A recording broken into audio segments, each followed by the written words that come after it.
लिखेंगे। आज अनुच्छेद 21 से लिखना है ना, अनुच्छेद 21 लेके डैश लीजिए। अनुच्छेद,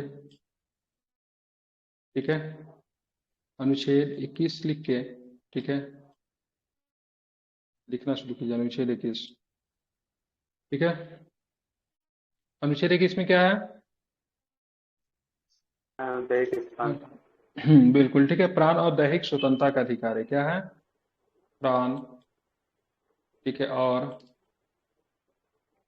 प्राण और दैहिक स्वतंत्रता का अधिकार है। ठीक है, प्राण और दैहिक स्वतंत्रता का अधिकार। ठीक है, प्राण एक दैहिक स्वतंत्रता का अधिकार है। चलिए लिखना शुरू कीजिए। प्राण और दैहिक स्वतंत्रता का अधिकार है। और जिन्होंने भी नहीं बनाया ना, बीच में कभी भी गैप मिलता है, 6 पे 6 डीआई बना के सबमिट कीजिए। ठीक है, चलिए लिखेंगे। इस मौलिक अधिकार के अंतर्गत, इस मौलिक अधिकार के अंतर्गत, इस इस मौलिक अधिकार के अंतर्गत, इस मौलिक अधिकार के अंतर्गत, इस मौलिक अधिकार के अंतर्गत व्यक्तियों को उसके प्राण या दैहिक स्वतंत्रता को विधि द्वारा स्थापित प्रक्रिया के माध्यम से ही वंचित किया जाएगा। ठीक है, इस मौलिक अधिकार के अंतर्गत व्यक्तियों की, ठीक है, इस मौलिक अधिकार के अंदर व्यक्ति की, व्यक्ति की या फिर व्यक्ति का कर दीजिए, व्यक्ति का, सॉरी व्यक्ति का कीजिए, व्यक्ति का उसके प्राण या दैहिक स्वतंत्रता, प्राण या दैहिक स्वतंत्रता, इस मौलिक अधिकार के अंतर्गत व्यक्ति का उसके प्राण या दैहिक स्वतंत्रता को विधि द्वारा स्थापित प्रक्रिया के माध्यम से ही वंचित किया जाएगा।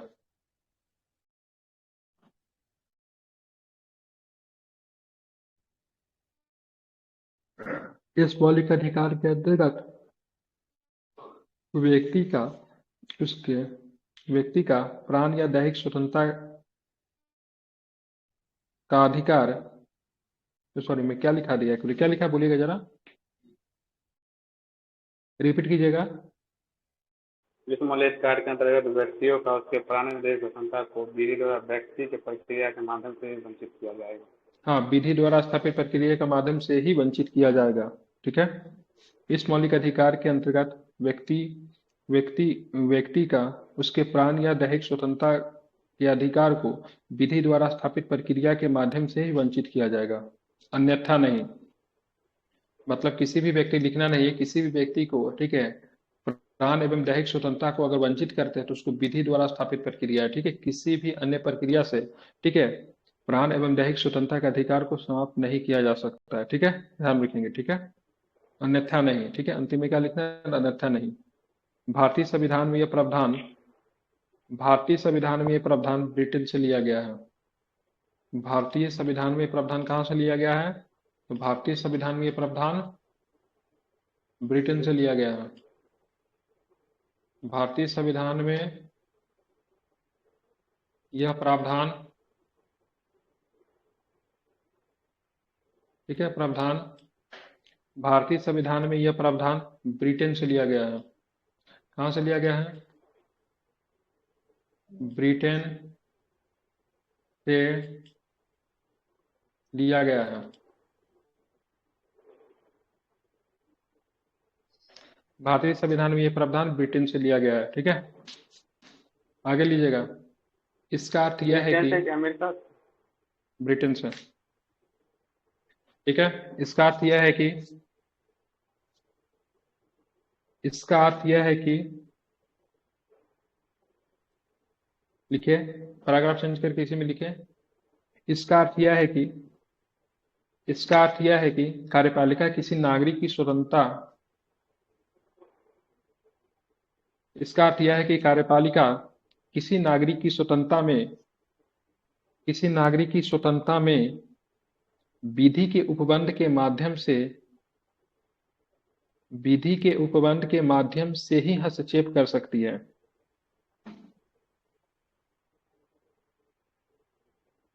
इसका अर्थ यह है कि कार्यपालिका किसी नागरिक की स्वतंत्रता में विधि के उपबंध के माध्यम से ही हस्तक्षेप कर सकती है। वास्तव में किसी देश की स्वतंत्रता की प्रकृति वास्तव में किसी देश की स्वतंत्रता की प्रकृति अत्यंतिक नहीं हो सकती, आकांक्षित नहीं हो सकती। इसी कारण के बाद कॉमा दे दीजिएगा। इसी कारण भारतीय संविधान के प्राण एवं दैहिक स्वतंत्रता के अधिकार को इसी कारण भारतीय संविधान के प्राण एवं दैहिक स्वतंत्रता के अधिकार को विधि द्वारा स्थापित प्रक्रिया के अधीन माना गया है। विधि द्वारा स्थापित प्रक्रिया के अधीन माना गया है।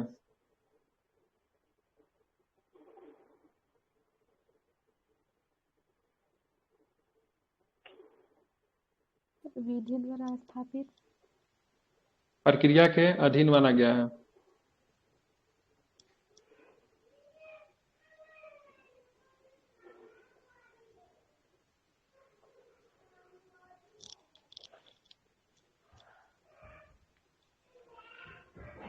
देख लिया?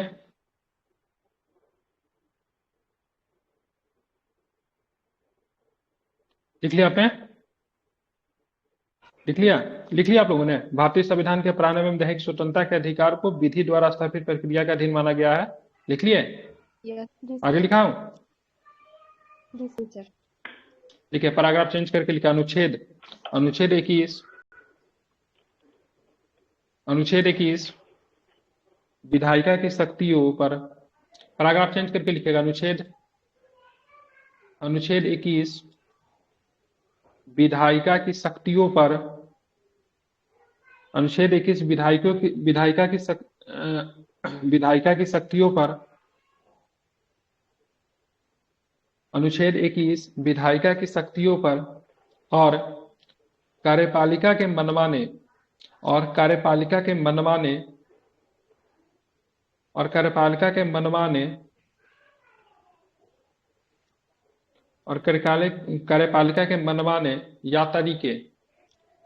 या तरीके, ठीक है, तरीके पर विधि की उचित प्रक्रिया का प्रतिबंध स्थापित करता है।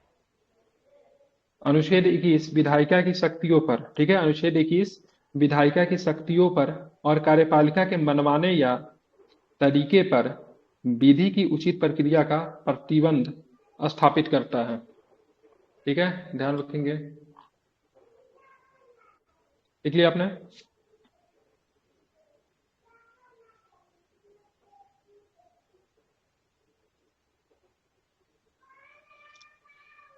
अनुच्छेद 21 विधायिका की शक्तियों पर और कार्यपालिका के मनमाने या तरीके पर विधि की उचित प्रक्रिया का प्रतिबंध स्थापित करता है। लिख लिया आपने? अब लिखेंगे, पैराग्राफ चेंज करके लिखिए इसी में। उच्चतम न्यायालय ने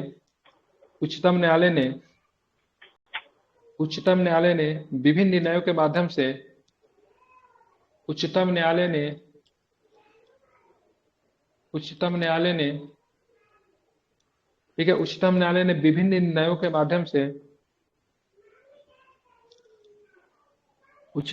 ने विभिन्न निर्णयों के माध्यम से प्राण एवं दैहिक स्वतंत्रता के अधिकार को विस्तृत किया है। ठीक है, उच्चतम न्यायालय ने विभिन्न निर्णयों के माध्यम से प्राण एवं दैहिक स्वतंत्रता के अधिकार को विस्तृत किया है। क्या किया है? विस्तृत किया है। ठीक है, उच्चतम न्यायालय ने विभिन्न निर्णयों के माध्यम से प्राण एवं दैहिक स्वतंत्रता के अधिकार को विस्तृत किया है। ठीक है, इसलिए आपने मतलब उच्चतम न्यायालय ने विभिन्न निर्णयों के माध्यम से प्राण एवं दैहिक स्वतंत्रता के अधिकार को विस्तृत किया। अब जिस समय संविधान बना तो उस समय अनुच्छेद 21 जो था काफी मतलब छोटा था, काफी संक्षेप था। ठीक है, लेकिन समय समय पे क्या न्यायपालिका ने फैसला दिया, उससे मतलब अनुच्छेद 21 जो हो गया काफी अधिक मतलब क्या होगा, विस्तृत हो गया। ठीक है, अब चलेंगे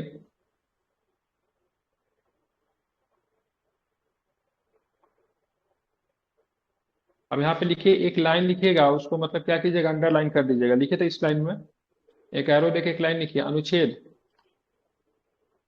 ठीक है, अनुच्छेद 21 को, अनुच्छेद 21 को, ठीक है, अनुच्छेद 21 को, अनुच्छेद 359, अनुच्छेद 21 को, अनुच्छेद 359 के परिधि से बाहर, अनुच्छेद 359 के परिधि से बाहर,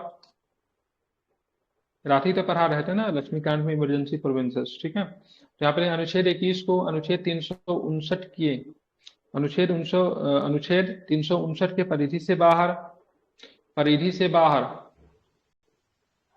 44वें संविधान संशोधन, 44वें संविधान संशोधन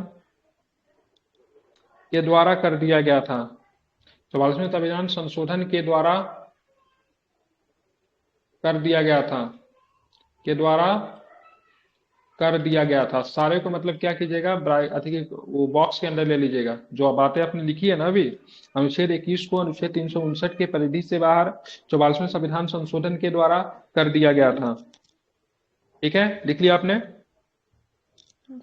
अब हमने एक लाइन लिखाया था, उच्चतम न्यायालय ने विभिन्न निर्णयों के माध्यम से प्राण एवं दैहिक स्वतंत्रता के अधिकार को विस्तृत किया है, ऐसे निम्नलिखित बिंदुओं के आधार पर महत्वपूर्ण अधिकार बना दिया गया है। ये लाइन लिख लेते ना आप लोग? सर अधिकार को विस्तृत किया है जी सर।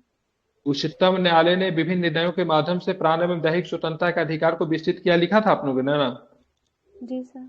ये लिखवाए थे, इसे निम्नलिखित बिंदुओं के आधार पर महत्वपूर्ण अधिकार बना दिया गया है, लिखे थे ना? नहीं ये सर। छूट गया था, इसे लिख लीजिए, मतलब विस्तृत किया गया के नीचे में लिख लेना पैराग्राफ चेंज करके, इसे निम्नलिखित बिंदुओं के आधार पर विस्तृत अधिकार माना गया है। उसके बाद लिखना था अनुच्छेद 21 को अनुच्छेद 359 के परिधि से बाहर किया गया, ठीक है। मतलब बीच में एक लाइन छूट गया, उसको लिख लीजिए, या फिर बाद में भी लिख सकते हैं, कोई दिक्कत नहीं है, इसके बाद भी लिख सकते हैं। और जब इतना लिख लेंगे ना, तब नंबर डाल के लिखना शुरू कीजिए, तब एक नंबर डाल के लिखना शुरू कीजिए, बता दीजिएगा अगर हो जाए तो। विस्तृत किया गया, उसके बाद क्या बोले? इससे निम्नलिखित बिंदुओं के आधार पर महत्वपूर्ण अधिकार बना दिया गया, मतलब जस्टिस का फैसला आएगा, सुप्रीम कोर्ट ने क्या क्या फैसला दिया उसके संदर्भ में हम लोग लिखेंगे कुछ पॉइंट को।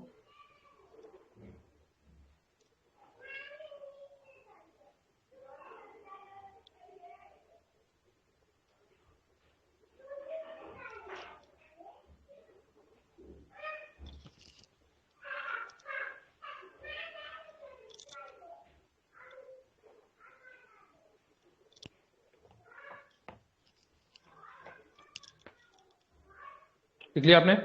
चलिए पहला नंबर में लिखिए, पहला नंबर में लिखेंगे जीवन जीने का अधिकार। पहला नंबर में लिखे जीवन जीने का अधिकार। जीवन, जीवन जीने के अधिकार को, जीवन जीने के अधिकार को केवल शारीरिक अस्तित्व तक सीमित नहीं है, जीवन जीने के अधिकार को केवल शारीरिक अस्तित्व तक सीमित नहीं है। पहला नंबर में लिखना था जीवन जीने के अधिकार, जीवन जीने के, जीवन जीने के अधिकार, जीवन जीने का अधिकार केवल शारीरिक अस्तित्व तक सीमित नहीं है, केवल शारीरिक अस्तित्व तक सीमित नहीं है, ठीक है, केवल शारीरिक, शारीरिक अस्तित्व तक सीमित नहीं है, शारीरिक अस्तित्व तक सीमित नहीं है,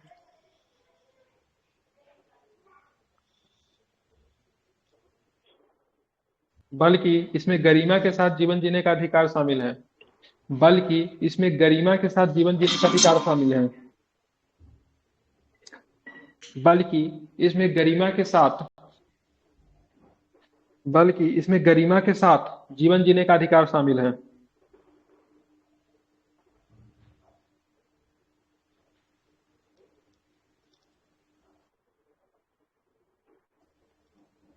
बल्कि इसमें गरिमा के साथ जीवन जीने का अधिकार शामिल है, ठीक है, लिख लिया आपने?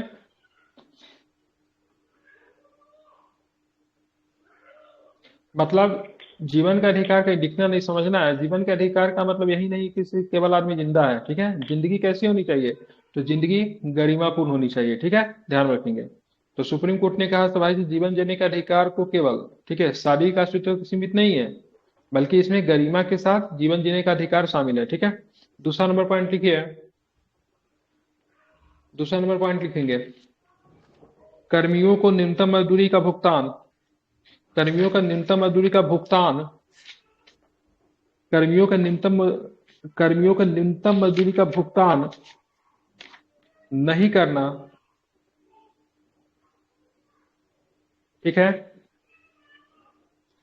कर्मियों को न्यूनतम मजदूरी का भुगतान नहीं करना, उन्हें मूलभूत मानवीय उन्हें मूलभूत मानवीय उन्हें मूलभूत मानवीय गरिमा के साथ,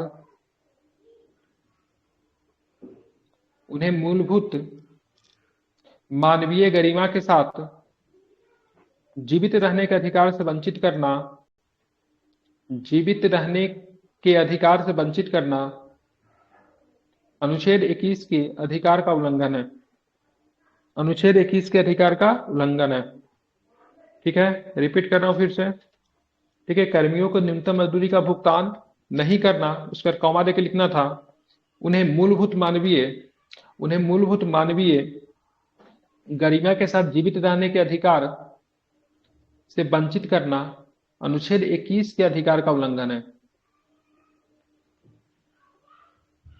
ठीक है, लिख लिया आपने। मतलब किसी भी व्यक्ति को, ठीक है, जो मूलभूत मजदूरी होना चाहिए वो नहीं दिया जा रहा है, ठीक है, बहुत कम कीमत पे काम करवाया जा रहा है, वो भी मतलब जीवन के अधिकार को मतलब एक तरह से प्रभावित करने वाली बातें वो भी हो गई, ठीक है, ध्यान रखेंगे। अब चलेंगे 3 नंबर लिखिए,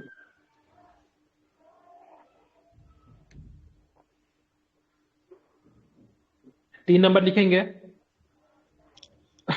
जीवन जीने के अधिकार में आजीविका का भी अधिकार शामिल है, जीवन जीने के अधिकार में आजीविका का भी अधिकार शामिल है। अब मान लीजिए कोई व्यक्ति, अरे जिंदगी कब अच्छी चलेगी, जब पैसा रहेंगे, या पैसा कहाँ से आजीविका आएगा, तो किसी भी व्यक्ति को आजीविका से वंचित करना उसके जीवन जीने के अधिकार को प्रभावित करना है, ठीक है। तो ध्यान रखिएगा, जीवन जीने के अधिकार में आजीविका का अधिकार भी शामिल है। ये सारे फैसले कैसे आए, संविधान में ये सब बात नहीं लिखी गई थी, समय समय पे कोर्ट में केस गया तो सुप्रीम कोर्ट ने अपने निर्णयों में इन सारी चीजों को मतलब रखा, ठीक है, ध्यान रखेंगे, ठीक है। तो क्या था, जीवन जीने के अधिकार में आजीविका का अधिकार भी शामिल है। 4 नंबर लिखेंगे, 4 नंबर लिखिए, शुद्ध जल एवं वायु के अधिकार, शुद्ध जल एवं वायु के अधिकार, शुद्ध जल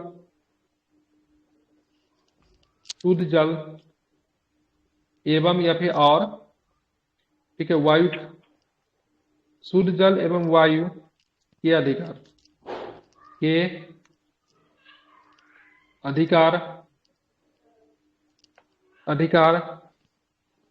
शुद्ध जल एवं वायु के अधिकार को सुभाष कुमार बनाम बिहार राज्य के मामले में, सुभाष कुमार बनाम बिहार राज्य, कौन था, सुभाष कुमार बनाम बिहार राज्य, सुभाष, याद रखिएगा केस इंपॉर्टेंट है, सुभाष कुमार बनाम बिहार राज्य, अंडरलाइन कीजिए इसको। शुद्ध जल और वायु के अधिकार,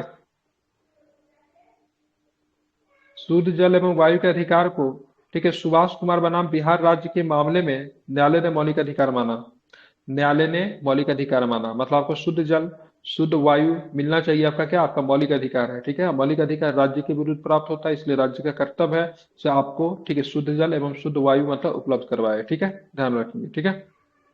तो ध्यान रखिएगा, तो शुद्ध जल और वायु के अधिकार को सुभाष कुमार बनाम बिहार राज्य के मामले में न्यायालय ने मौलिक अधिकार माना है, ठीक है, ध्यान रखेंगे। इसको इन्वर्टेड कॉमा के अंदर में लीजिएगा, ठीक है। आप चलेंगे 5वां नंबर पॉइंट लिखिए, मेनका गांधीवाद में, मेनका गांधी इंपॉर्टेंट है, मेनका गांधीवाद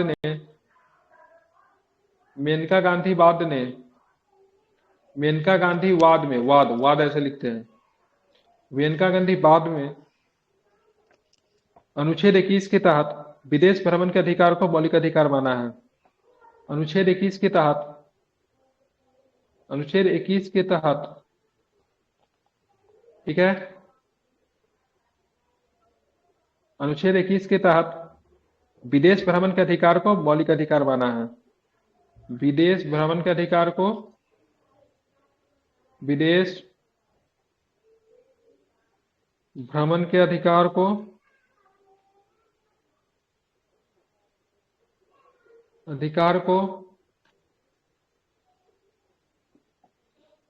मौलिक अधिकार, मौलिक अधिकार माना है, ध्यान में रखेंगे।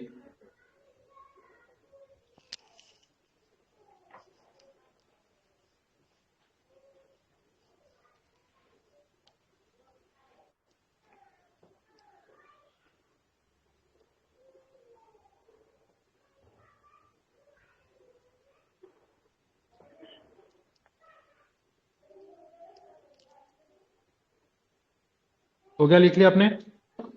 आप लिखेंगे 6 नंबर लिखे।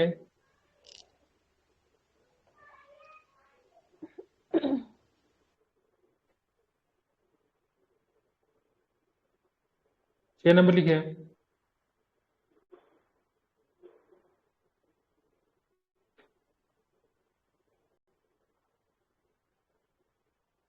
सर्वोच्च न्यायालय ने सर्वोच्च न्यायालय गंभीर रूप से घायल व्यक्ति को, सर्वोच्च न्यायालय ने गंभीर रूप से घायल व्यक्ति को, एक मिनट रुकिएगा जरा।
कहाँ पे थे हम लोग?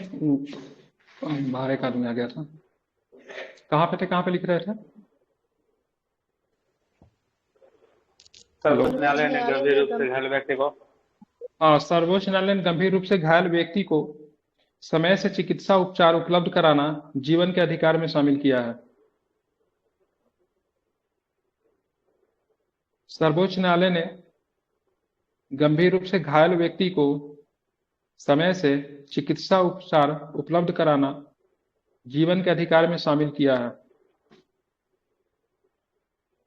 सर्वोच्च न्यायालय ने गंभीर रूप से घायल व्यक्ति को समय से चिकित्सा उपचार उपलब्ध कराना जीवन के अधिकार में शामिल किया है। चलेंगे, आप 7 नंबर लिखिए। 7 नंबर लिखेंगे। सर्वोच्च न्यायालय ने किसी व्यक्ति को, सर्वोच्च न्यायालय ने किसी व्यक्ति को अमानवीय दशाओं में सर्वोच्च न्यायालय ने किसी व्यक्ति को अमानवीय दशाओं में रहने के लिए विवश करना, सर्वोच्च न्यायालय ने किसी व्यक्ति को अमानवीय दशाओं में रहने के लिए विवश करना उसके जीवन के अधिकार का उल्लंघन है। ठीक है, जैसे जेल, क्रूर फांसी इत्यादि। क्रूर फांसी, ठीक है, क्या होगा? क्रूर फांसी। देखिए, फांसी होता है, क्रूर फांसी होता है। ठीक है, ब्रिटिश लोग जो देता था क्रूर फांसी होता। कभी देखे भारत में सार्वजनिक रूप से कोई फांसी दिया जाता हो? देखिएगा, फांसी को हमेशा देने से पहले गुप्त रखा जाता है, फिर ज्यादातर कंडीशन से गुप्त होता है। ठीक है, समझ रहे हैं ना? बहुत ही मतलब सजग तरीके से फांसी दिया जाता है, जहाँ पे जेलर होता है, मजिस्ट्रेट होता है, डॉक्टर होते हैं, कुछ ही लोग होते हैं। ठीक है, और कोई नहीं होता है। जबकि अंग्रेजों किस प्रकार से फांसी देते थे? तो चौराहा पे फांसी दे देते थे। ठीक है, तो ये क्या होगा? क्रूर फांसी हो गया। तो ये मतलब नहीं होना चाहिए। ठीक है, तो जेल, जैसे जेल, क्रूर फांसी इत्यादि। ठीक है, ध्यान रखेंगे। लिख लिया अपने? सर्वोच्च न्यायालय ने किसी व्यक्ति को अमानवीय दशाओं में रहने के लिए विवश करना उसके जीवन के अधिकार का उल्लंघन है। लिख लिया ना इतना? अब लिखेंगे 8 नंबर। लिखिए, 8 नंबर लिखिए। उन्नी कृष्णन बनाम भारत संघ के मामले में, उन्नी कृष्णन, उन्नी कृष्णन, कृष्णन, उन्नी कृष्णन बनाम भारत संघ के मामले में, उन्नी कृष्णन बनाम भारत संघ के मामले में, उन्नी कृष्णन बनाम भारत संघ के मामले में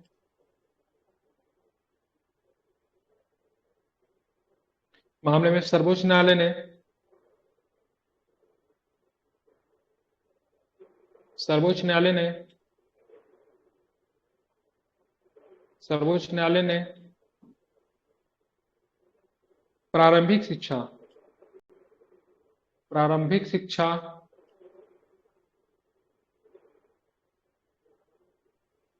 प्रारंभिक शिक्षा के, प्रारंभिक शिक्षा के अधिकार को, प्रारंभिक शिक्षा के अधिकार को, प्रारंभिक शिक्षा के अधिकार को, अधिकार को 21 के तहत मौलिक अधिकार माना है। 21 के तहत अधिकार को, 21 के तहत, अनुच्छेद 21 कर लीजिएगा, अनुच्छेद 21 के तहत मौलिक अधिकार माना है। ठीक है, मौलिक अधिकार माना है। ठीक है, फिर से रिपीट कर रहा हूं। ठीक है, उन्नी कृष्णन बनाम भारत संघ के मामले में सर्वोच्च न्यायालय ने प्रारंभिक शिक्षा के अधिकार को अनुच्छेद 21 के तहत मौलिक अधिकार माना है। ठीक है, अब लिखेंगे कितना नंबर हो गया? 9 नंबर। कितना नंबर लिखेंगे? 9 नंबर में लिखिए, मोहिंदर सिंह चावला, मोहिंदर सिंह चावला, मोहिंदर सिंह चावला, मोहिंदर सिंह चावला, मोहिंदर सिंह चावला, मोहिंदर सिंह चावला बनाम भारत संघ के मामले में, मोहिंदर सिंह चावला बनाम भारत संघ के मामले में स्वास्थ्य के अधिकार, स्वास्थ्य के, स्वास्थ्य के, सॉरी, स्वास्थ्य के अधिकार, स्वास्थ्य के अधिकार को जीवन के अधिकार को अखंड हिस्सा माना है। स्वास्थ्य के अधिकार को, स्वास्थ्य के अधिकार को जीवन के अधिकार का अखंड हिस्सा माना है। कौन सा केस में कौन सा फैसला है, प्रीलिम्स में भी पूछा जा सकता है। आप इसे याद रखिएगा, कहीं पे मन करे तो नोट्स बना के नोट कर लीजिएगा।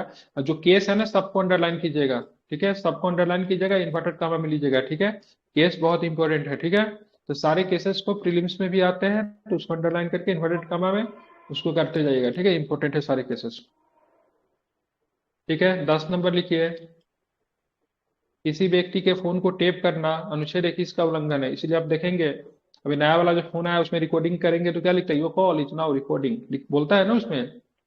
अब पहले क्या होता था, चुपके से रिकॉर्डिंग हो जाता था, छोटा वाला फोन में आराम से रिकॉर्डिंग हो जाता, पता नहीं चलता था। तो इसलिए सारे जो मोबाइल कंपनियां उसको ही बोला गया भाई साहब ये तो राइट टू प्राइवेसी का हनन है, मतलब किसी का फोन टेप करना। तो आप फोन टेप करने के लिए, ठीक है, तो उसमें मतलब लगा दिया किसी का फोन टेप करेंगे तो अगला आदमी को पता चल जाए आपका कॉल को रिकॉर्डेड किया जा रहा है, ठीक है। तो किसी व्यक्ति के फोन को टेप करना अनुच्छेद 21 का मतलब क्या है, उल्लंघन है, ठीक है, ध्यान में रखेंगे, मतलब गैर कानूनी है, ठीक है। हम अनुच्छेद टॉपिक 11 में लिखिए, सर्वोच्च न्यायालय ने सर्वोच्च न्यायालय ने किसी गरीब से सर्वोच्च न्यायालय ने किसी गरीब से सर्वोच्च न्यायालय ने किसी गरीब से सर्वोच्च न्यायालय ने किसी गरीब से कर्ज न अदा होने पर कर्ज न अदा होने पर कर्ज न अदा होने पर जेल में डालना जेल में डालना कर्ज न अदा होने पर जेल में डालना, उसके साथ अमानवीय व्यवहार करना, कर्ज न अदा होने पर जेल में डालना या उसके साथ अमानवीय व्यवहार करना अनुच्छेद 21 का उल्लंघन है। अनुच्छेद 21 का उल्लंघन है। सर्वोच्च न्यायालय ने किसी गरीब से कर्ज न अदा होने पर जेल में डालना या उसके साथ अमानवीय व्यवहार करना अनुच्छेद 21 का उल्लंघन है। अंतिम वाला लिखे 12 नंबर, त्वरित सुनवाई का अधिकार भी अनुच्छेद 21 का भाग है। त्वरित त्वरित सुनवाई का अधिकार, इसीलिए देखिएगा फास्ट ट्रैक कोर्ट बनाए जाते हैं नहीं, त्वरित सुनवाई का अधिकार, ठीक है। हाँ, त्वरित सुनवाई का अधिकार अनुच्छेद 21 का भाग है। अनुच्छेद 21 का भाग है, ठीक है, याद रखेंगे। आप चलेंगे अनुच्छेद 21 का, आप देखेंगे, आप जो ये सारी चीज हम लोग लिख रहे हैं अनुच्छेद 21 को अच्छे से एक्सप्लेन कर दिया। अब हमारा जो सबसे जो महत्वपूर्ण आर्टिकल्स है उसको लेंगे अनुच्छेद 21 का ए, अनुच्छेद 21 का सब क्लोज ए, ठीक है। इसको लिख के बॉक्स बना के लिखना शुरू कीजिए।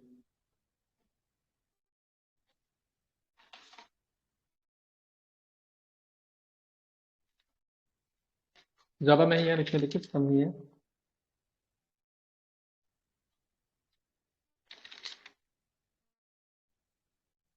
लिखिए अनुच्छेद का 21 का ये लिखिए, एरो देके लिखिए। लिखेंगे इस अनुच्छेद को 86वें संविधान संशोधन इस अनुच्छेद को 86वें संविधान संशोधन के इस अनुच्छेद को 86वें संविधान संशोधन वर्ष 2002 के द्वारा जोड़ा गया। इस अनुच्छेद को, ठीक है, 86वें संविधान संशोधन, ठीक है, वर्ष 2002 के द्वारा जोड़ा गया,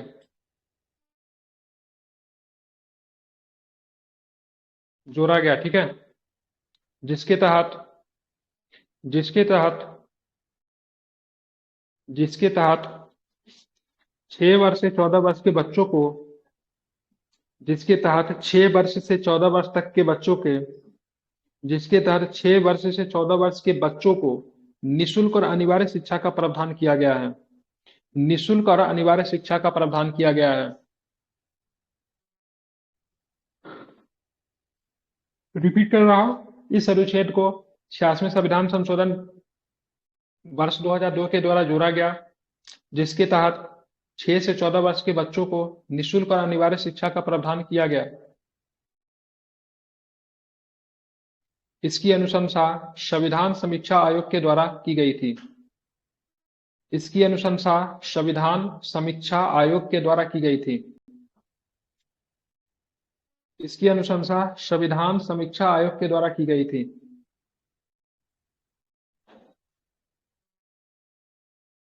इसकी अनुशंसा संविधान समीक्षा आयोग के द्वारा की गई थी।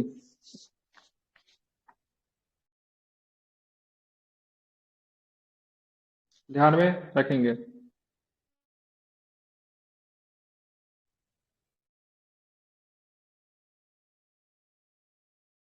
लिख लिया आपने? जी सर। इस अधिकार को पैराग्राफ चेंज करके लिखेंगे। इस अधिकार को शिक्षा के अधिकार अधिनियम, इस अधिकार को शिक्षा के अधिकार अधिनियम, इस अधिकार को शिक्षा के अधिकार अधिनियम, शिक्षा के अधिकार अधिनियम, इसको क्या बोलते हैं? RTE, right to education. RTI नहीं, आरटीई। ठीक है, 2000। इस अधिकार को शिक्षा के अधिकार अधिनियम 2009, क्या लिखेंगे? 2009, जिसे जिसे 1 अप्रैल 2010 को, जिसे 1 अप्रैल 2010 को लागू किया गया। इस अधिकार को शिक्षा के अधिकार अधिनियम 2009, जिसे 1 अप्रैल 2010 को लागू किया गया। समझ गए?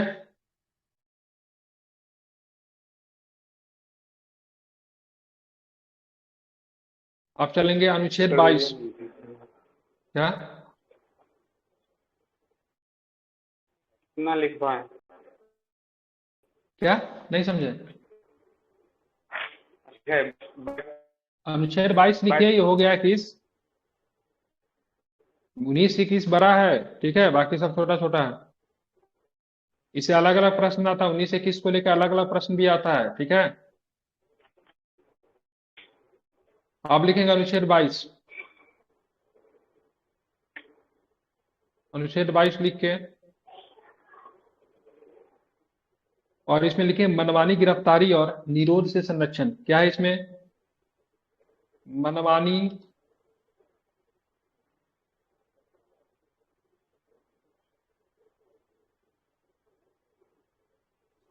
मनमानी मनमानी गिरफ्तारी और, ठीक है, निरोध से संरक्षण। निरोध से संरक्षण, ठीक है। एरो देके लिखना शुरू कीजिए। अनुच्छेद 22 के अंतर्गत, अनुच्छेद 22 के अंतर्गत, अनुच्छेद 22, अनुच्छेद 22 के अंतर्गत, अनुच्छेद 22 के अंतर्गत किसी गिरफ्तार किए गए व्यक्ति को, किसी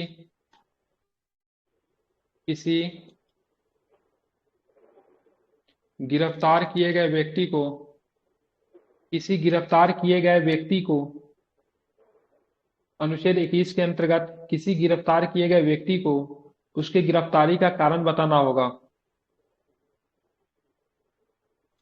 उसके गिरफ्तारी का कारण बताना होगा। अनुच्छेद 22 के अंतर्गत किसी गिरफ्तार किए गए व्यक्ति को उसके गिरफ्तारी का कारण बताना होगा। कारण बताना होगा और कॉमा दे दीजिए यहाँ पे, फिर लिखिए गिरफ्तारी के 24 घंटे के अंदर, गिरफ्तारी के 24 घंटे के अंदर पेश करना होगा। गिरफ्तारी के 24 घंटे के अंदर पेश करना होगा।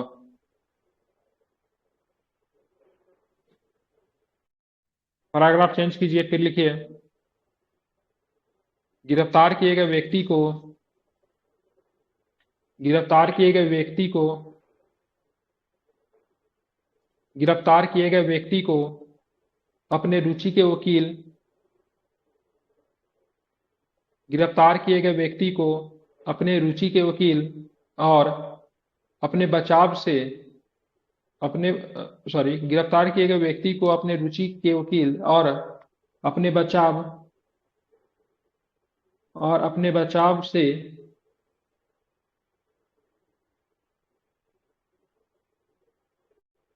परामर्श करने से रोका नहीं जाएगा। गिरफ्तार किए गए व्यक्ति को अपने अपने रुचि के वकील और अपने बचाव से परामर्श करने से रोका नहीं जाएगा।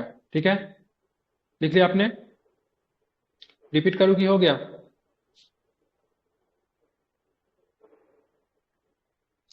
लिख लिए? हो गया सर। चलिए पैराग्राफ चेंज करके लिखिए। उपरोक्त दी गई स्वतंत्रताएं, उपरोक्त उपरोक्त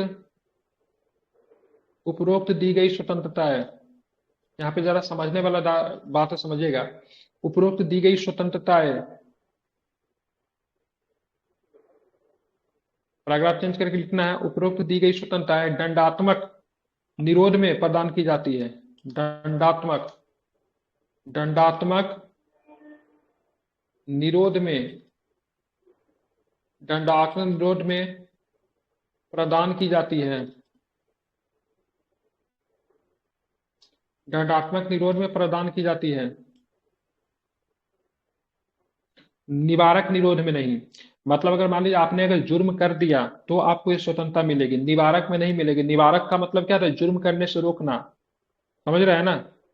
तो अगर उनको गिरफ्तार करने से पहले कि ये सब बताने लगे तो पता चलेगा तो सचेत हो जाएगा बाद में। ठीक है, तो ये निवारक का मतलब जुर्म करने से रोकना, मतलब दंड कर देने के बाद ये प्रक्रिया से गुजरना पड़ता, निवारक में नहीं है। ठीक है, ध्यान में रखना है। तो उपरोक्त दी गई स्वतंत्रताएं, ठीक है, दंडात्मक निरोध में प्रदान की जाती है, निवारक निरोध में नहीं। ठीक है, लिख लिया आपने? अब यहां पे लिखेंगे निरोध। निरोध निरोध को लिखे ऐसे डैश दीजिए। ठीक है, कैसे हो सकते हैं? यहां से ऐसे बना दीजिए। निरोध की बात करेंगे तो एक दंडात्मक हो सकता है। क्या हो सकता है? दंडात्मक निरोध। एक हो सकता है निवारक हो सकता है। क्या हो सकता है? निवारक। ठीक है, क्या हो सकता है? निरोध। ठीक है, चलिए जी आप लिखेंगे निवारक निरोध देके निवारक निरोध देके डैश देके लिखिए। यहाँ पे लिखेंगे निवारक निरोध। निवारक निरोध देके लिखना शुरू कीजिए। इसका उद्देश्य व्यक्ति को दंडनीय कार्य करने से रोकना है। इसका उद्देश्य इसका उद्देश्य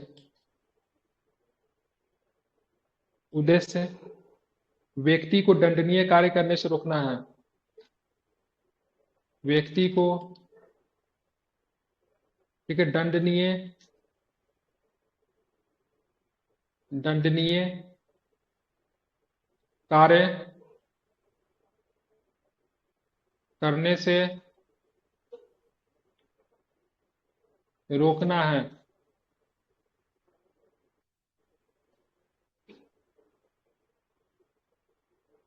लिख लिए? अब यहाँ पे पैराग्राफ चेंज करके लिखिए भारत में निवारक निरोध से संबंधित कानून। भारत में, ठीक है, पैराग्राफ चेंज करके भारत में निवारक निवारक निरोध, क्या लिखेंगे? निरोध से संबंधित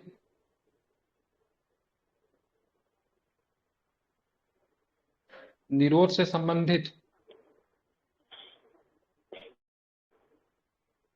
निरोध से संबंधित कानून कानून। ठीक है, अब इसको लिखना है। यहाँ पे लिखेंगे निवारक निरोध। यहाँ पे लिखें निवारक निरोध। इसको ऐसे कर दीजिए। अब यहाँ पे क्या कीजिए, एक ऐसा बड़ा वाला बनाइए। ठीक है, एक बड़ा वाला बनाइए, ऐसे कीजिए और इधर लिखिए, ऐसे कीजिए। ठीक है, ऐसे कीजिए, या फिर आप लोग कुछ दूसरा कुछ कर सकते हो तो कर लीजिए। यहाँ पे लिखेंगे क्या? दो ही बनाना है, दो ही बॉक्स वाला खंड बनाना है। ठीक है, दो ही बॉक्स वाला बनाएंगे तो काम चल जाएगा। तीन में क्यों बना दे रहा हूँ भाई? इधर नहीं जाना है। यहाँ पे लिखेंगे कानून। क्या लिखेंगे इसमें? कानून। इसमें लिखेंगे कानून की तिथि। कानून के बाद क्या लिखेंगे? कानून की तिथि। कानून की क्या लिखेंगे? तिथि। ठीक है, कानून की तिथि। ठीक है, क्या लिखेंगे? कानून की तिथि। पहला में लिखेंगे क्या? मीसा। मीसा। मीसा एक्ट 1971 में आई थी। ठीक है, दूसरा में क्या लिखेंगे? विदेशी मुद्रा संरक्षण और तस्करी निवारण अधिनियम। विदेशी मुद्रा संरक्षण और तस्करी निवारण अधिनियम। विदेशी मुद्रा संरक्षण संरक्षण और तस्करी निवारण अधिनियम। तस्करी निवारण अधिनियम। ठीक है, लिख लिया आपने? ये 1974 का है। 1974 का है। आप चलेंगे, लिखे एनएसए। एनएसए, इसमें क्या लिखेंगे? राष्ट्रीय सुरक्षा अधिनियम। एनएसए क्या था? एनएसए राष्ट्रीय, ठीक है, सुरक्षा अधिनियम। अधिनियम कब लगा एनएसए? एनएसए जो था 1980 में। एनएसए एनएसए के बाद लिखेंगे आवश्यक वस्तु प्रदान अधिनियम, ऐसा जिसको बोलते हैं। ऐसा, ठीक है, ऐसा की बात करेंगे। आवश्यक वस्तु, ठीक है, प्रदान अधिनियम। आवश्यक वस्तु, आवश्यक वस्तु प्रदान अधिनियम। ठीक है, ध्यान रखेंगे। ठीक है, इसको क्या बोलते हैं? ऐसा बोलते हैं। क्या बोलते हैं? ऐसा, ESAA। ठीक है, ये कब आया? तो ये आया, ये भी आपका 1980 में आया। ठीक है, अब आगे चलेंगे। ऐसा के बाद लिखिए टाडा, सबसे खतरनाक। संजय दत्त पे लगा था टाडा। क्या लगा था? टाडा। टाडा में क्या लिखेंगे? आतंकवादी, आतंकवादी एवं विध्वंसकारी क्रियाकलाप निवारण अधिनियम। आतंकवादी और आतंकवादी एवं आतंकवादी एवं विध्वंसकारी क्रियाकलाप निवारण अधिनियम। क्रियाकलाप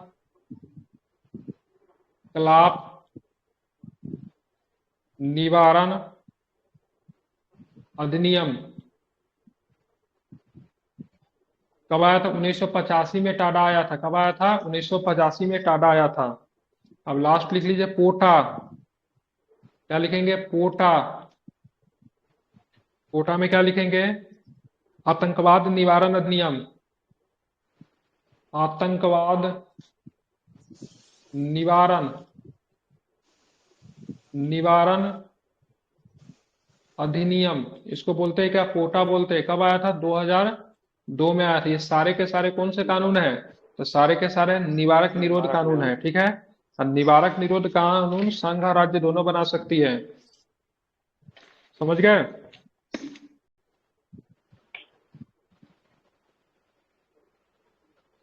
चलिए पैराग्राफ चेंज करके इसमें लिखिए। लिख लिया आपने? आतंकवाद निवारण अधिनियम पोटा लिख लिया सभी लोगों ने? 2000 कब आया था? 2002 में। पोटा कब था? 2002 में था। ठीक है, चलिए अब लिखेंगे आगे। अब लिखेंगे, पैराग्राफ चेंज करके लिखना शुरू कीजिए। पैराग्राफ चेंज करके लिखना शुरू कीजिए।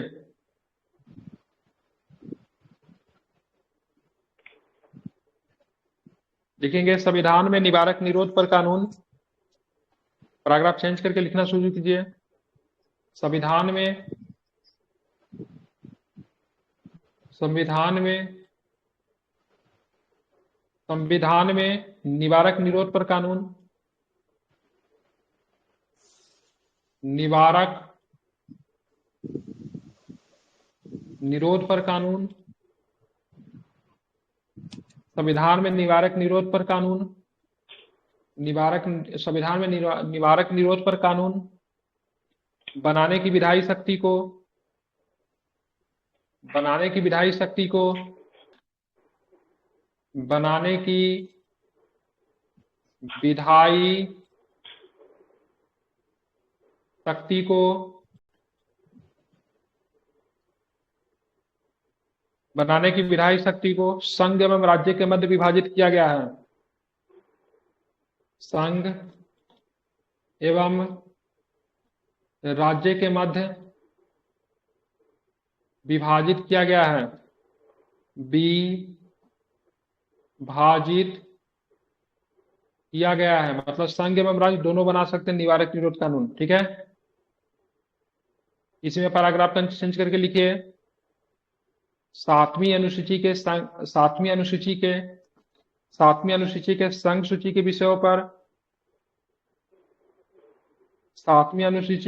सूची के विषयों पर कानून बनाने की शक्ति केंद्र सरकार में निहित है।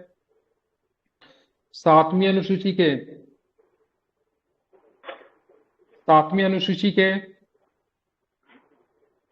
संघ सूची के विषयों पर कानून बनाने की शक्ति केंद्र सरकार में निहित है।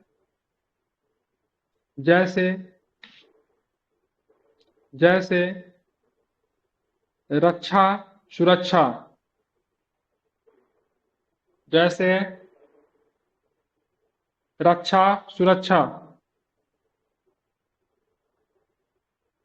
उसके बाद लिखे राज्य सूची के विषयों पर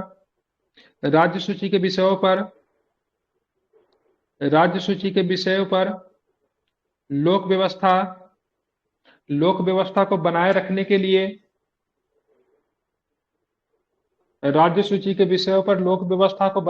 के लिए राज्य सरकार निवारक निरोध के संबंध में उपबंध कर सकती है। राज्य सरकार निवारक निरोध के संबंध में उपबंध कर सकती है।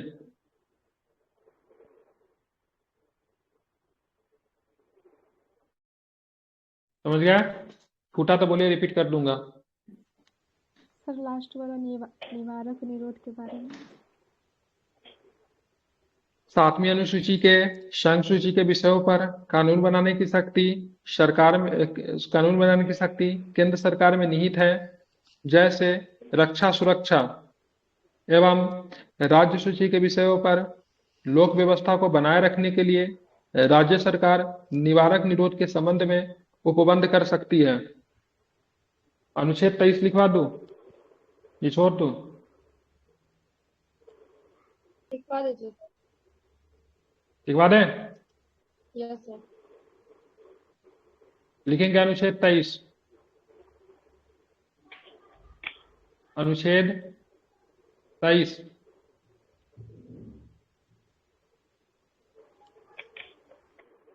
अनुच्छेद 23 में क्या शोषण के विरुद्ध अधिकार क्या है? ठीक है, शोषण के विरुद्ध अधिकार है। शोषण के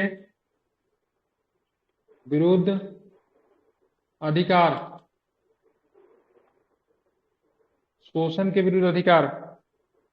इसमें ब्रैकेट में लिखिए मानव और दुर्व्यापार और बलात् श्रम से प्रतिषेध। मानव का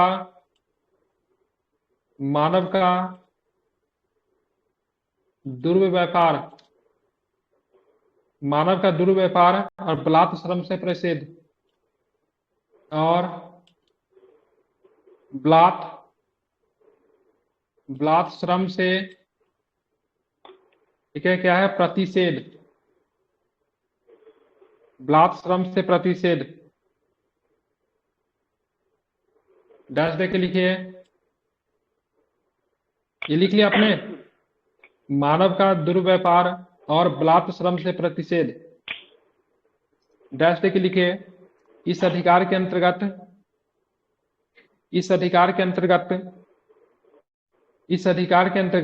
भारतीय संविधान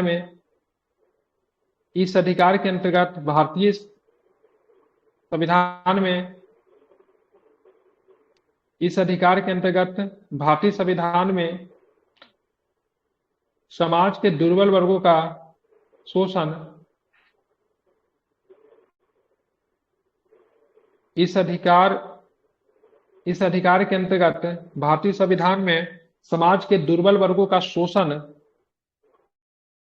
राज्य और दुराचारी राज्य और दुराचारी राज्य और दुराचारी व्यक्तियों से रोकने के लिए प्रावधान किया गया है। राज्य और दुराचारी व्यक्तियों से रोकने के लिए प्रावधान किया गया है। राज्य और दुराचारी व्यक्तियों से रोकने के लिए प्रावधान किया गया है।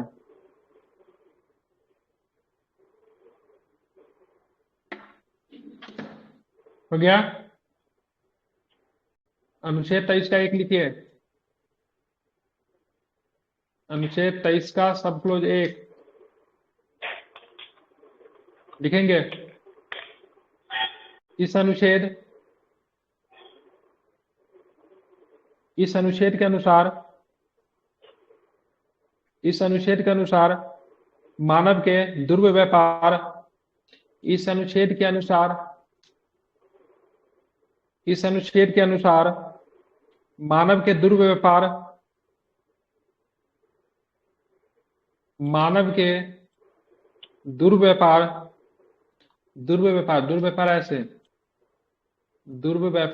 ऐसे लिखना है। मानव के दुर्व्यवहार, बेगार तथा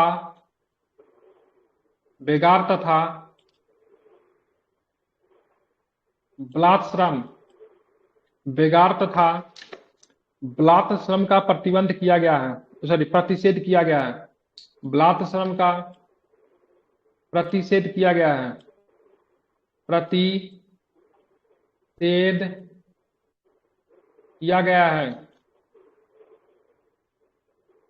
इसका उल्लंघन करना अपराध होगा और विधि अनुसार दंडनीय होगा। इसका उल्लंघन करना अपराध होगा और विधि अनुसार दंडनीय होगा। इसका उल्लंघन करना अपराध होगा और विधि अनुसार दंडनीय होगा। इसका उल्लंघन करना अपराध होगा और विधि अनुसार दंडनीय होगा। Hello sir. सर अभी तक आपने कितना लिखा दिया ये अनुच्छेद 21 में? एक्चुअली मैं कुछ काम में बिजी हो गई थी तो तुमको लगा इसलिए सो गई थी। नहीं अनुच्छेद 21 ने अनुच्छेद 23 लिखा रहा है। ठीक है, आप वीडियो से पूरा कीजिएगा। कहाँ पे थे हम लोग? अनुच्छेद 21 में शायद उतना याद नहीं रहता कितना पे छोड़ दिया आप, कैसे बता सकते हैं हम? उनसे मैं पूछ रही हूँ कि जैसे उन्होंने लिखा है ना पेज 8:30 पर सब छोड़ दीजिए। 8 ठीक। कहाँ पे हम लोग थे? इसका उल्लंघन करना अपराध होगा और विधि के अनुसार दंडनीय होगा। दंडनीय। ठीक है। व्यक्ति का दुर्व्यापार जैसे बंधुआ मजदूरी, व्यक्ति का दुर्व्यापार जैसे बंधुआ मजदूरी,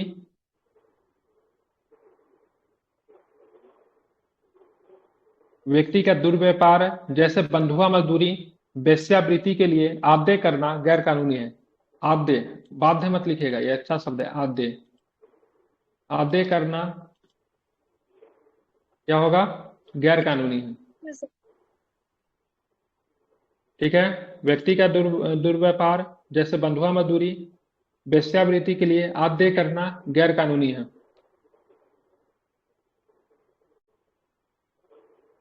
ठीक है। इसी अनुच्छेद में लिखना अनुच्छेद का 23 का 2। अनुच्छेद 23 का सब क्लोज 2। आद्य करना गैर कानूनी है।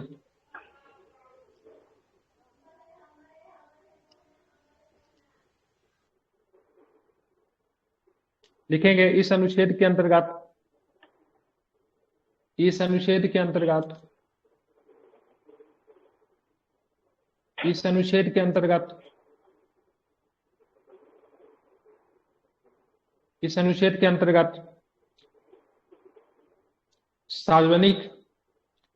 सार्वजनिक प्रयोजनों में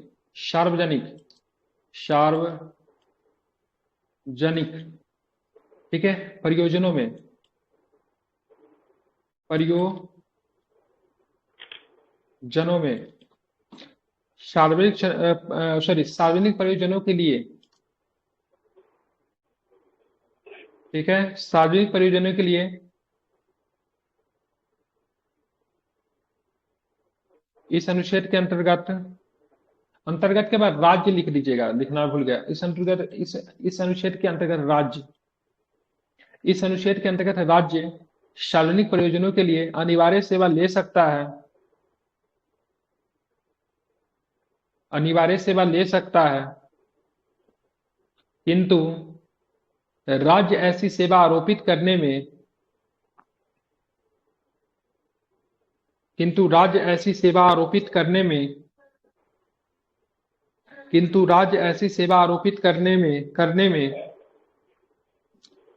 किंतु राज्य ऐसी सेवा आरोपित करने में राज्य केवल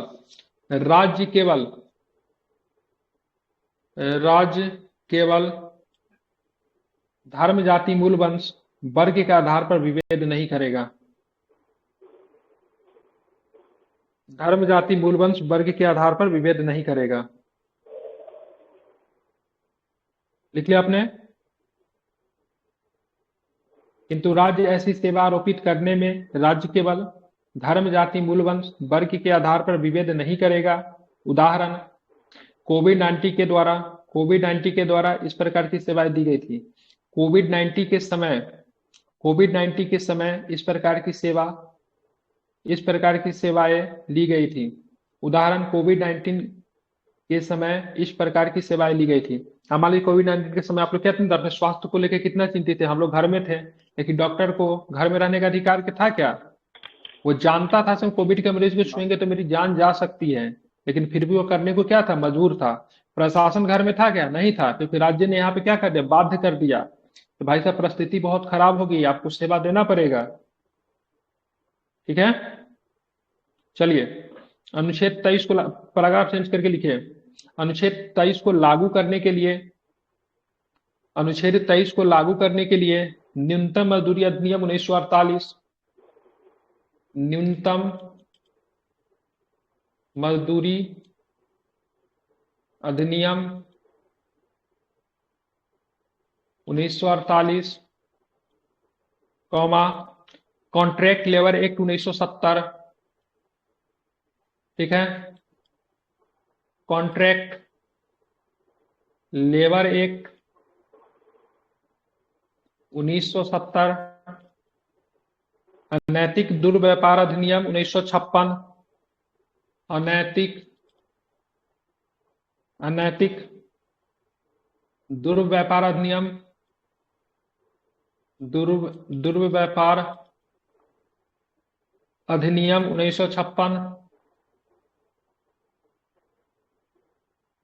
अधिनियम 1956, बंधुआ मजदूरी प्रणाली अधिनियम 1976 इत्यादि। बंधुआ मजदूरी प्रणाली अधिनियम 1976 इत्यादि। ये सब पूछ देगा, ये सब एक्ट कब आया था, प्रीलिम्स में पूछता है। बंधुआ मजदूरी प्रणाली अधिनियम 1976।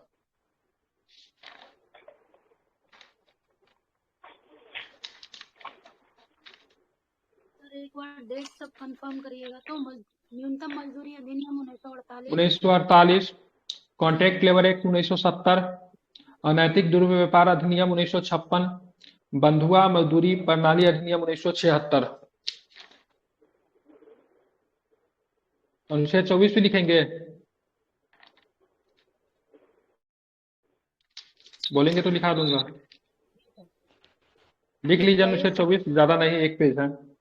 दूसरे लिखिए अनुच्छेद 24, एक पेज, 1 घंटा, हाँ 1 पेज, ये ज्यादा नहीं है, 23-24 समाप्त हो जाएगा। जिनको अगर लग रहा है हाथ दर्द कर रहा है तो जा सकते, वीडियो से लिखिएगा अपना। अनुच्छेद 24 लिखिए। कारखानों आदि में बालकों के नियोजन का प्रतिषेध करती है। कारखानों आदि में जिनके 20 पेज लिखने से हाथ दर्द करने लगता है ना, गलत क्षेत्र में आ गए। ठीक है, वनडे एग्जाम का जाकर तैयारी कीजिए, रेलवे वगैरह का। कारखानों आदि में बालकों के नियोजन का प्रतिषेध। कारखानों आदि में बालकों के नियोजन का प्रतिषेध।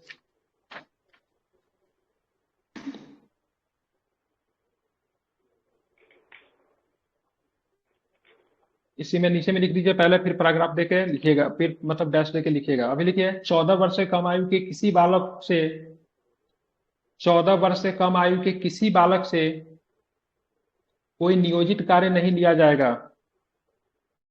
14 वर्ष से कम आयु के किसी बालक से कोई नियोजित कार्य नहीं लिया जाएगा। ठीक है, एरो देके लिखिए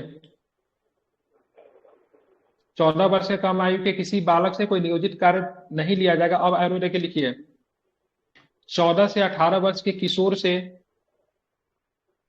14 से 18 वर्ष के किशोर से कोई खतरनाक कार्य, ठीक है, कोई खतरनाक कार्य के ब्रैकेट में लिखिएगा नियोजन। कोई खतरनाक कार्य के ब्रैकेट में क्या लिखे? नियोजन। नियोजन नहीं लिया जाएगा, नियोजन नहीं लिया जाएगा। 14 से 18 वर्ष के किशोर से कोई खतरनाक कार्य, ब्रैकेट में लिखेगा नियोजन, नियोजन नहीं लिया जाएगा। यह प्रावधान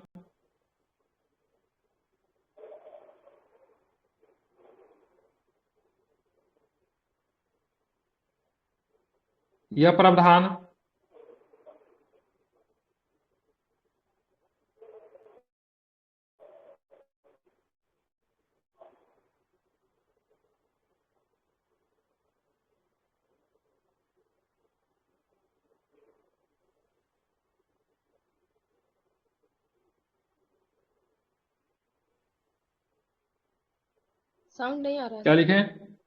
14 से 18 वर्ष के किशोर से कोई खतरनाक कार्य नियोजन नहीं लिया जाएगा। यह प्रावधान जैसे बाल श्रम प्रतिषेध अधिनियम,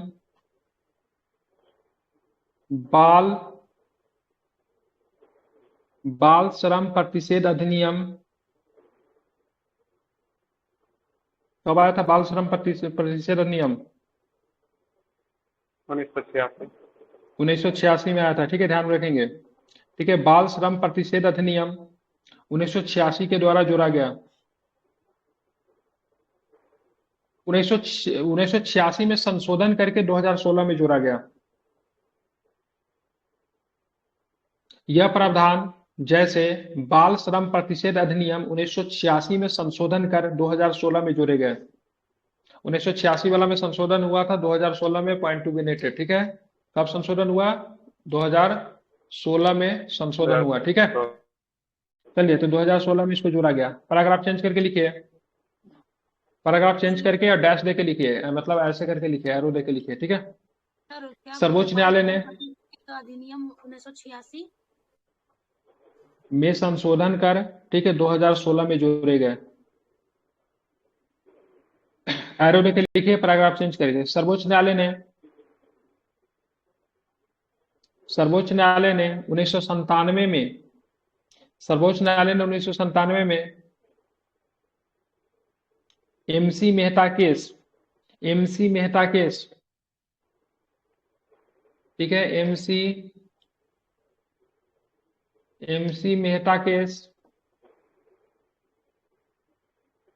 एमसी मेहता केस जो तमिलनाडु राज्य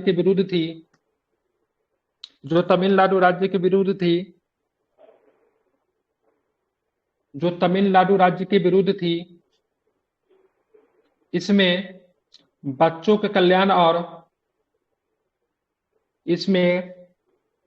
के कल्याण और उनके जीवन में गुणात्मक सुधार के लिए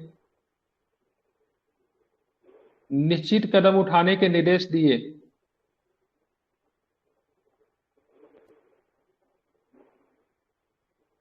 सर्वोच्च न्यायालय ने 1997 में एमसी मेहता केस जो तमिलनाडु राज्य के विरुद्ध थी, इसमें बच्चों के कल्याण और उनके जीवन में गुणात्मक सुधार के लिए निश्चित कदम उठाने के निर्देश दिए। पुनर्वास कोष की स्थापना करने का भी निर्देश दिया। पुनर्वास कोष, अब क्या होता है पुनर्वास कोष? मान लीजिए कोई बच्चा किसी होटल में काम कर रहा है, तो होटल वालों को आपने जाके धमकाया, ठीक है, सारे तुम तो 14 साल से कम की उम्र के बच्चे को काम करवाया, तुम तो जेल जाओगे, तुमको सजा होगा, तुमको दंड भी लगेगा। होटल वाला क्या सुनेगा? होटल वाला सोचेगा सर भाई साहब ये तो बहुत लफड़ा वाला काम है, कल से वो बच्चों को काम पे निकाल देगा। बच्चों को काम से निकाल देना ही सोल्यूशन नहीं है। सरकार को ये भी देखना पड़ेगा बच्चे को काम से निकाल दे तो उसकी जरूरत की कैसे पूरी होगी, बच्चे का एजुकेशन कैसे होगा। अब तो गाड़ी स्टार्ट करके व्यक्ति तो कह के चला जाता है, मालिक तो निकाल दिए काम से। तो यहाँ पे कोर्ट ने बोला सर बच्चों के लिए एक पुनर्वास मतलब पोस्ट बनाइए ताकि बच्चों को वहां से मदद किया जाएगा, ठीक है, ध्यान में रखेंगे। तो पुनर्वास कोष की स्थापना करने का निर्देश दिया, ठीक है। दूसरा लाइन देके लिखे, दूसरा एरो देके लिखे, सिंगल एरो दीजिएगा, डबल एरो का मतलब एक्सप्लेन कर रहे हैं, सिंगल एरो में उसी को पॉइंट को लिख रहे हैं, ठीक है। सिंगल एरो में लिखे, बाल श्रम में नियोजित बालकों को, बाल श्रम में नियोजित बालकों को जो प्रतिकर मिलता है, ध्यान में रखेंगे, क्या लिखेंगे? बाल श्रम में नियोजित बालकों को जो प्रतिकर मिलता है,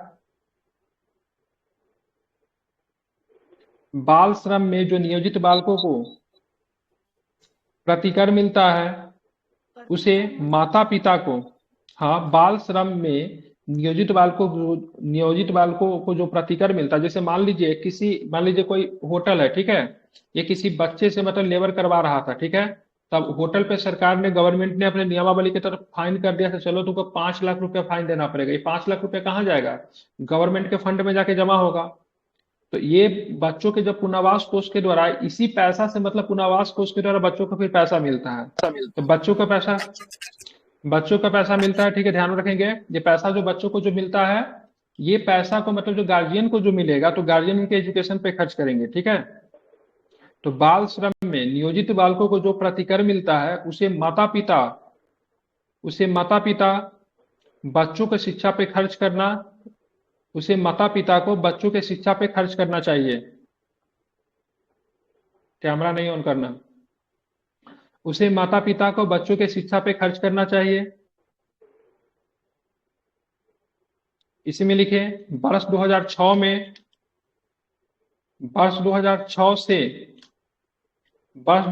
से सरकार ने होटलों कॉमा देके घरेलू नौकरों, सर क्या सरकार ने? वर्ष 2006 से सरकार ने होटलों, घरेलू नौकरों, कॉमा दे के लिखे, कारखानों, रेस्टोरांों, ठीक है, जिसको रेस्टोरेंट बोलते हैं, लाइट ही कट गया, रेस्टोरांों,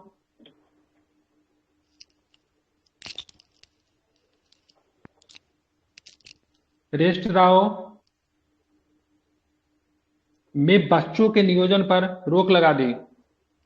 रेस्टोरेंटों में बच्चों के नियोजन पे, होटलों, घरेलू नौकरों, रेस्तराओं और एक चीज और, में बच्चों के नियोजन पे रोक लगा दी। में होटलों, घरेलू नौकरों, कारखानों, रेस्तराओं में बच्चों के नियोजन पे रोक लगा दी। इस अनुच्छेद को लागू करने के लिए,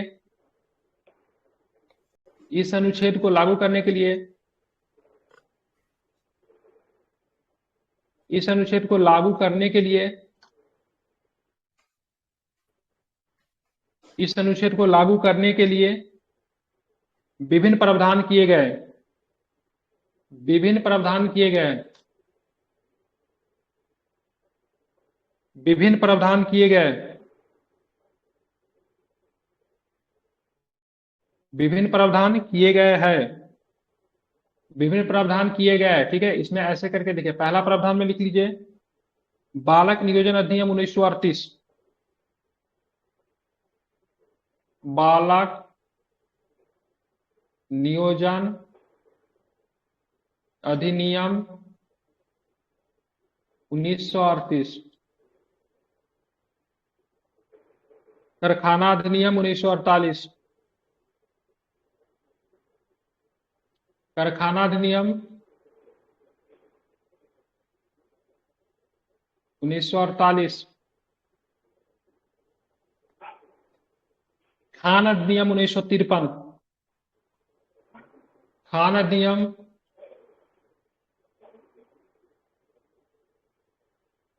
अधिनियम 1953।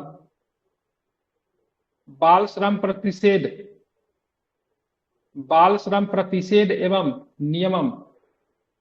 बाल श्रम लिखिएगा, बाल श्रम लिखने के बाद, बाल श्रम लिखने के बाद ब्रैकेट में लिखिए प्रतिषेध एवं नियमन। प्रतिषेध,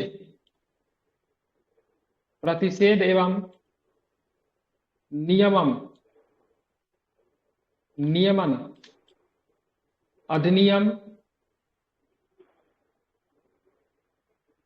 1986। 1986। इसमें संशोधन 2016 में किया गया। इसमें संशोधन कब किया गया? इसमें संशोधन कब किया गया? ऊपर भी लिखाए थे। इसमें संशोधन 2016 में किया गया। एक और लिखेगा, इसमें डैश देके एक और लिखेगा, बाल अधिकार संरक्षण आयोग अधिनियम 2005।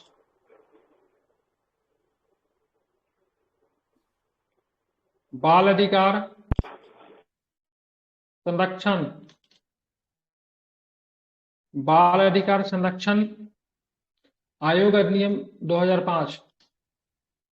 आयोग अधिनियम 2005।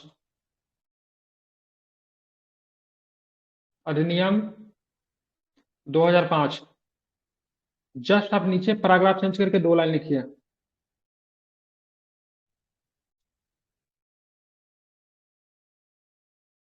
अनुच्छेद 23 और 24 के द्वारा, अनुच्छेद 23 और 24 के द्वारा, अनुच्छेद 23 और 24 के द्वारा प्रदान किए गए अधिकार, अनुच्छेद 23 और 24 के द्वारा प्रदान किए गए अधिकार व्यक्ति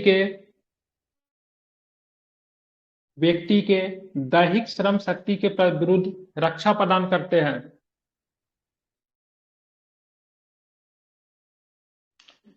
अनुच्छेद 23 और 24 के द्वारा प्रदान किए गए अधिकार व्यक्ति के दैहिक श्रम शक्ति के विरुद्ध रक्षा प्रदान करते हैं,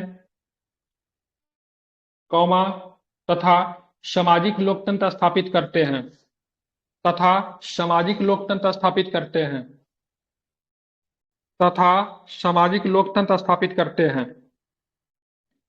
कंप्लीट हो गया 23-24। कल 25 से 28 चलेगा धार्मिक वाला।